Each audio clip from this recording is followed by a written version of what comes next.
প্রেগন্যান্সির টাইমে জিনের আসর থেকে নিজ বাচ্চাকে কিভাবে রক্ষা করা যায়, অনেক সমস্যা ফেস করছি। প্রথম কথা হলো, এই সময়গুলো খুব স্পর্শকাতর, জিনের উপদ্রব অনেক সময় বেশি হয়ে থাকে।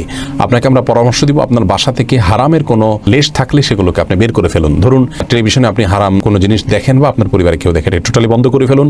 বাসায় ছবিযুক্ত কোনো কাগজ, ঠোঙ্গা বা কোনো ছবি ঝুলানো টুলানো যে কোনোভাবে প্রদর্শিত থাকলে সেগুলোকে ড্রয়ার ইত্যাদিতে ভরে ফেলুন বা বাইরে ফেলে দিন। তৃতীয়ত, আপনার ঘরে ঢোকার সময় প্রত্যেকটা সদস্য যতজন বাসায় আসবে বাধ্য করুন সালাম দিয়ে বিসমিল্লাহ পড়ে বাসায় ঢুকতে এবং বের হওয়ার সময় বিসমিল্লাহ পড়ে বের হতে। প্রত্যেকটা জিনিস খাওয়ার সময় বিসমিল্লাহ পড়ে খাবেন, শোয়ার সময় ওযু করে এবং ঘুমের দোয়া পড়ে শোবেন, সকাল সন্ধ্যা দোয়া পড়বেন।